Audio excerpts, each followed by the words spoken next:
Yo, what up? What's happening? What's going on, world? B Marsh Boxing. I'm back at it with another boxing video, man. Back at it once again with another boxing video. Let's talk about this big card that's coming up on what is it? June the 1st in Riyadh season, in Riyadh over there in Saudi Arabia. It's definitely, I believe the main event's gonna be Dimitri Bivol versus Arthur Beterbiev for undisputed light heavyweight championship. Now we haven't had an undisputed light heavyweight champion in boxing since Roy Jones. Since Roy Jones did it in like 1999. Yeah, I mean, to me, I consider Roy Jones' best division in his career to be at um light heavyweight. You know what I mean? That's where I consider him at his best. I consider Roy Jones a top five, dead or alive, greatest light heavyweights of all time. I did not say the greatest. I ain't say the greatest, but I do consider Roy Jones a top five greatest light heavyweights of all time. You know what I mean? I rank him up there with the Archie Moores, the Ezra Charles, the Michael Spinks, these types of guys. You know what I mean? Bob Foster. You check it. I mean, Roy Jones had that light heavyweight straps since shit. In '99 is when he unified all the straps. I believe he beat Reggie Johnson for the IBF strap. He had already beat Lou Duval for the WBA, and he already had the WBC, which I believe he won as a vacant title when he beat a old 40-plus-year-old Mike McCallum. You know what I mean? But the names of fighters he fought at light heavyweight, besides the James Toney at 168, the only real live dude he fought at 168, as far as great fighters, and at 160 when he fought the man B-Hop for the vacant IBF strap at his first world title. He fought him at RFK Stadium in Washington, D.C. I mean, I consider 175 was where he made his bones, you know what I mean? Virgil Hill, Chad Dawson's, the Glenn Johnsons, Mike McCallum, albeit an older Mike McCallum. Yeah, I mean, Montel Griffin. That's where to me he had his best names. But so this is the first time we'll have a light heavyweight champion, barring a draw. If unless there's a draw between Bivol and the man Beterbiev in the four belt era. You know what I'm saying? But with that being said, let's talk about this man Deontay Wilder. Deontay Wilder's a guy who's gonna be fighting on that card, Riyadh season. And guess what, y'all? You won't believe it. Guess what? Deontay Wilder is going to be on Team Eddie Hearn. Yes, you heard it right, man. You heard it right. The man going to be fighting for Team Eddie Hearn. This is something I thought I'd never see happen for real with Deontay Wilder. He's now fighting on the zone. But hey, man, desperate times call for desperate measures, right? You know what I'm saying? Deontay Wilder gonna be fighting for Team Eddie Hearn. They doing a little collaboration basically between the two UK promoters, Eddie Hearn, Matchroom Promotions, and Frank Warren, Queensberry Promotions, two UK promoters. Deontay Wilder got to take his ass all the way over there to the Riyadh season in Saudi Arabia, and he got to link up with the United Kingdom, a UK British promoter. What does that really say about Deontay Wilder? Has he fallen far from grace like that, that the man is not even really wanted or really can't find any promotional company in the United States to help him further on and carry his career? Look, I'm not here to bash Deontay Wilder. It is what it is. It's a business move. The man got to do what he got to do. Like I said, desperate times call for desperate measures. You know what I'm saying Deontay Wilder looked like booty butt cheeks ass in his last fight.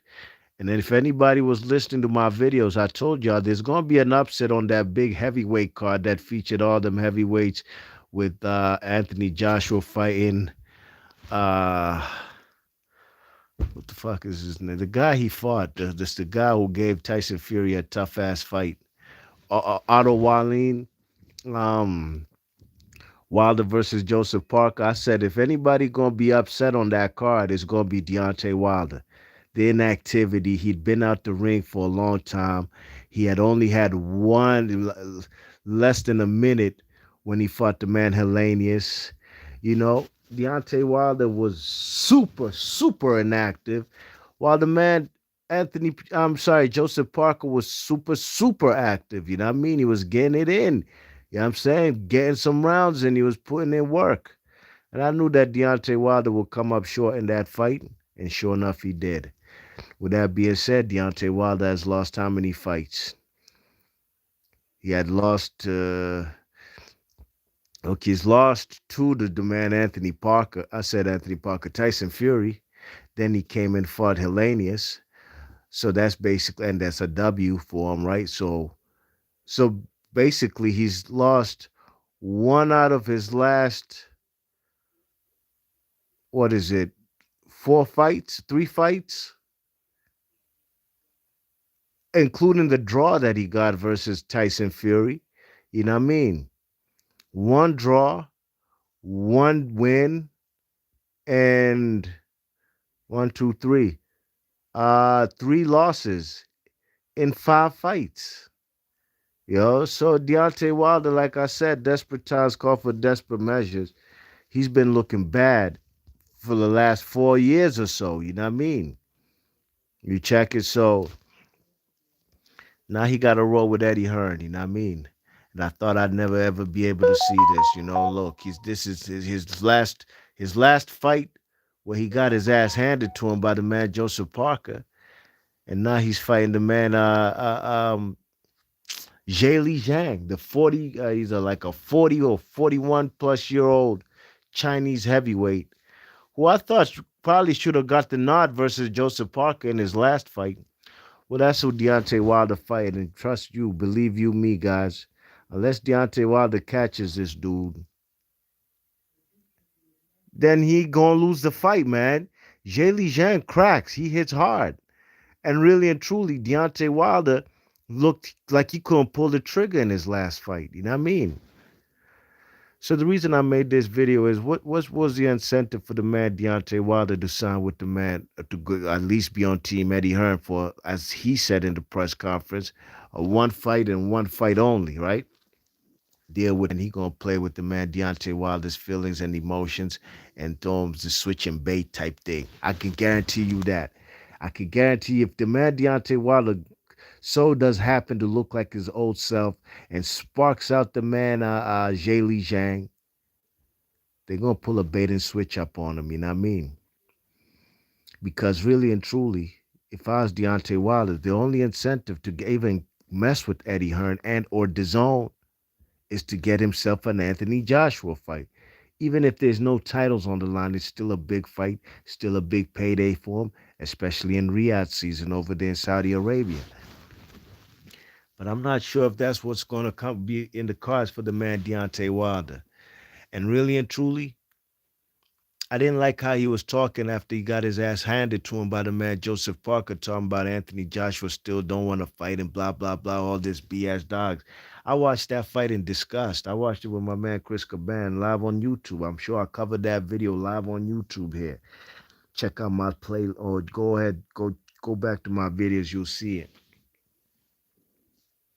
Deontay Wilder was still blaming Anthony Joshua and talking about he's ducking him when he didn't hold up his end of the bargain. Now, the truth of the matter is, between those two fights, Anthony Joshua versus Otto Wallin and Deontay Wilder versus Joseph Parker, Deontay Wilder had the harder fight. No question about it. I had no doubt in my no doubt in my mind that the man Anthony Joshua would get rid of the man Otto Wallin, you know what I mean? Or at least stop him or knock him out, and sure enough he did. I don't really rate the man Otto Wallin like that. I'm not saying he's a bad fighter, but he ain't no world class fighter. You know what I'm saying? And Anthony Joshua may have a funny style jaw, but it wasn't gonna be Otto Wallin to crack that joint. Wilder had the harder fight. What you thought? Deontay Wilder's gonna go over there to the zone and just have a cakewalk, you know what I'm saying, in order to face the man Anthony Joshua next, which they had signed for. No, they had to throw in a monkey wrench and a tough obstacle for the man Deontay Wilder to overcome in order to face the man Anthony Joshua. He failed miserably. Here he is again with an opportunity. I don't know if Anthony Joshua, like I said, is in the cards for him if Deontay Wilder does win the fight. It should be if he's messing with the man Eddie Hearn. You know what I mean? What up, Mando Solo's in the chat? I'm gonna read your chats in a sec. Hold tight. Now, Deontay Wilder, I wonder what his fans who used to flame up the man who flame up Eddie Hearn and look, I'm not the biggest Eddie Hearn fan out there. I'll never lie to y'all, never that. But Deontay Wilder was the guy who was anti Eddie Hearn, and as he says, his fans go. You know what I mean? His super fanatic fans will call the man White Devil, Eddie Hearn, and call him all kinds of stuff and shit, and say how he's pimping the man Anthony Joshua. And Anthony Joshua is a this standard third because he follows the white man all around and blah blah blah. This standard third. Well, Deontay Wilder's in the same boat. I personally have no problem with Deontay Wilder fighting with the man Eddie Hearn because, like I said, I already told y'all, this dude has only had one victory. He's only had one victory since 2018, 2019, y'all. Really and truly. The Hellenius fight. That's the only W he's had since like 2019. Yeah, I mean, 2018 possibly. So he has no choice, dogs. His back is against the wall, and the man has to. Them fellas got to get down or lay down. Basically, he got to get down or lay down. And here he is. He got to fight this Chinese dude who can crack a southpaw tricky MF. And if this dude can't handle his business against Li Zhang, Deontay Wilder, I'd advise you to ride off into the sunset. No shame in your game. You've achieved way more than anybody ever expected you to achieve in this boxing game for a dude who started boxing at 19 years old, who didn't even have a big amateur career or amateur background. Got himself a little bronze medal in 2008. And the matter of fact, he was the only Olympian for USA to medal in the 2008 Beijing Olympics. So Deontay Wilder's with Eddie Hearn. He's on DAZN. PBC ain't got nothing for him. And the man's basically his last couple fights haven't been in the United States. How he's fallen off from grace. But hey, his pockets could only get fatter if he gets his dubs. You know what I mean? So let me read these chats right quick. Mando Solo, what up? Mando Solo's in the chat. He says, Wilder's a clown calling Hearn and all kind of names and accusing him of being racist. Now he looks like a clown again. I cannot disagree with you there 100%. I can't disagree with you. You already know. That's exactly why I made this video. Because say it ain't so. The man Deontay Wilder is now with Team Eddie Hearn. He says it's on a one fight, one basis, only for one fight. For one fight. But hey, guess he signed a pact with the White Devil, right? Manda Solo says, how do you like this stream? How do you like this stream? I'm getting a black screen. That's how it is, man. This is a podcast type of style, radio style. If in your whip, just listen. There ain't nothing to watch. You ain't got to pay attention to the screen. Just keep listening to what I got to say. You know what I mean? Podcast style, radio style. Cedro Star TV says, how is Anthony Joshua looking? How is Anthony Joshua looking? Because he knocked the F out and lost to Usyk twice. I don't know what the hell that has to do with this conversation. This video is not about Anthony Joshua. This video is about Deontay Wilder signing with the man Eddie Hearn. And does it mean that, Eddie Hearn is the man Anthony Joshua's promoter? This is a big fight that still maybe the world wants to see.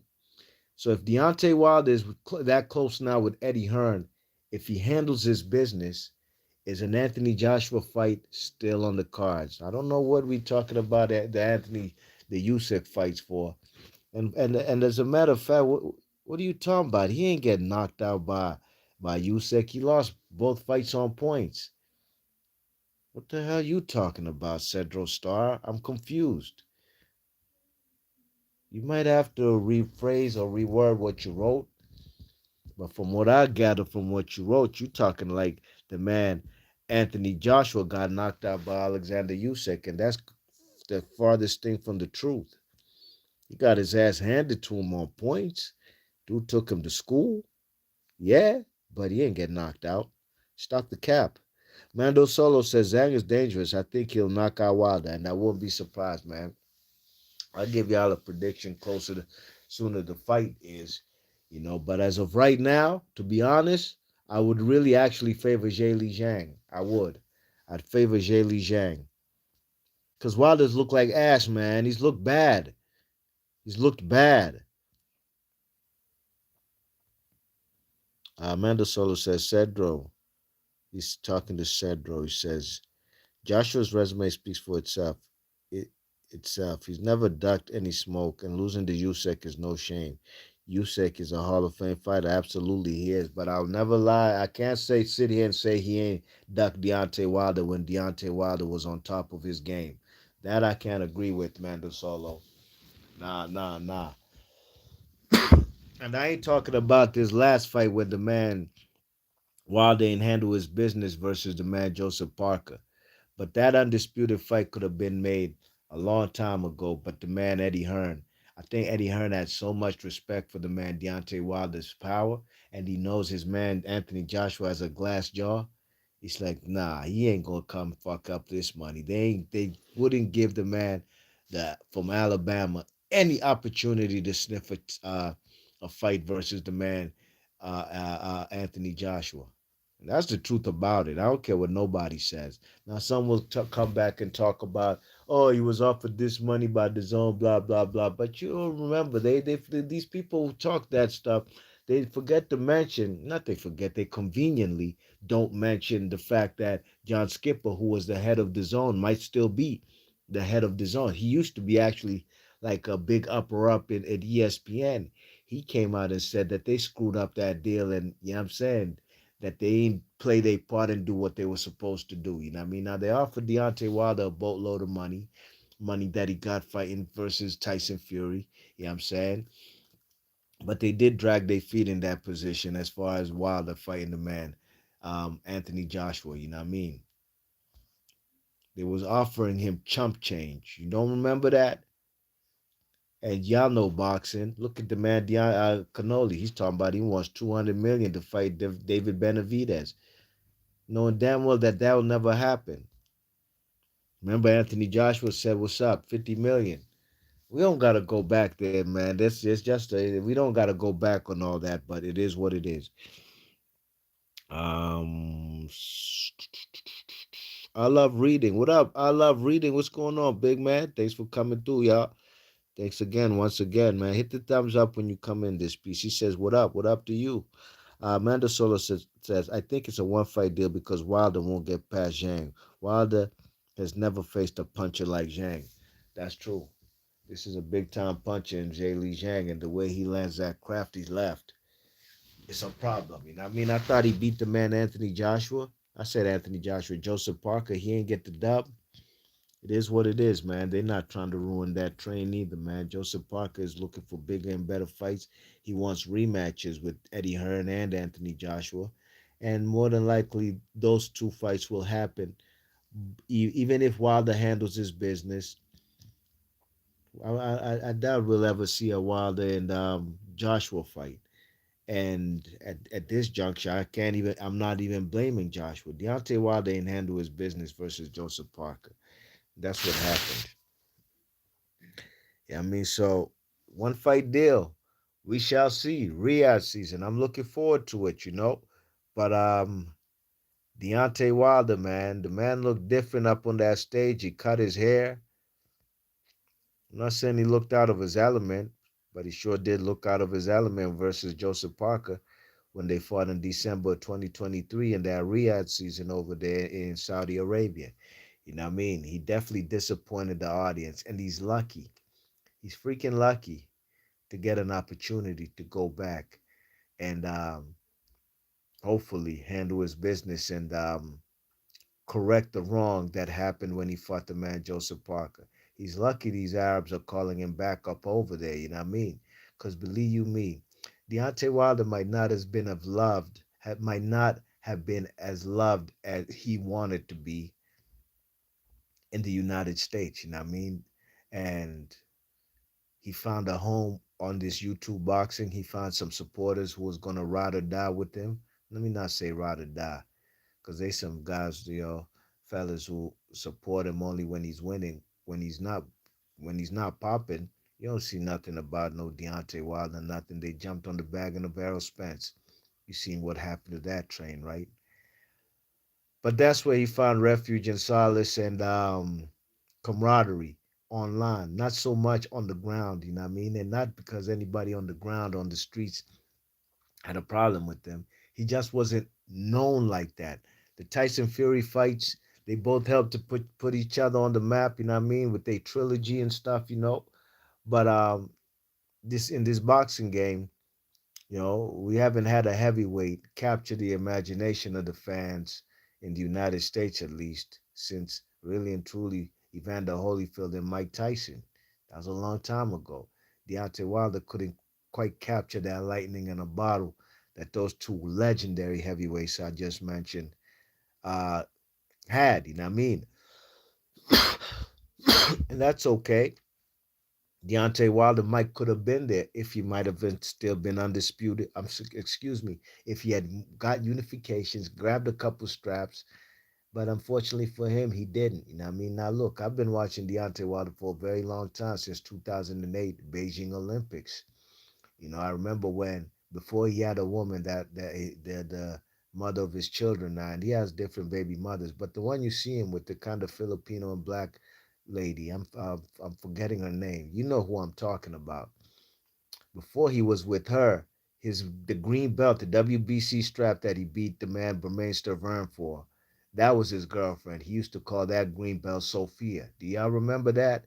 That's how far back I've been watching Wilder. Before and look, I got no problem with Wilder. I was never a believer in his skill set and what he brings to the table and just knockout power. It's not enough in the boxing game to sustain. You know what I mean? And as a matter of fact, I picked him to lose that fight versus Bermudez. Did he when he won it? I was happy he did, but that just goes to show you how I wasn't confident, never have been quite confident in his brother's skills. But like I said, he's achieved way more than he was expected to in this boxing game. You know what I mean? Now maybe if man like Emmanuel Stewart was alive, you never know. Emmanuel Stewart was a guy who worked great with heavyweights. He might have made Wilder a better fighter. Because Emmanuel Stewart did predict that Tyson Fury and Deontay Wilder will be future heavyweight world champions in this boxing game, which they both achieved, you know what I mean? And at the end of the day, we can say what we want to say, or those who might be detractors or non believers of Deontay Wilder. Well, Deontay Wilder is still, till this day, the best name on Tyson Fury's resume. Oh, let me take that back. I'm tripping. I forgot about Vladimir Klitschko. I forgot about Klitschko because Tyson Fury's resume is quite thin. If you take out Klitschko, Deontay Wilder is the best name on his resume, and that's what it is. You know what I mean? Um, Mando Solo says he beat Parker and yeah, he beat Hergovich to me. Hell yeah, he won both of them fights. You talking about Zhe Li Zhang? He won both of them fights to me, but the Horgovich one was a more vicious robbery. You know what I mean? Was a more of a vicious robbery at the end of the day. But time will tell. We shall see June 1st what Deontay Wilder brings to the table. But him being with Eddie Hearn is like, oh man, it's something I never thought I'd ever see. You know what I mean? But like I said, desperate times call for desperate measures. Be March Boxing, big up everybody in the chat. If you're new to the channel, please share and subscribe. If you like the content, hit the thumbs up and let me know actually in the comment section. I told y'all already.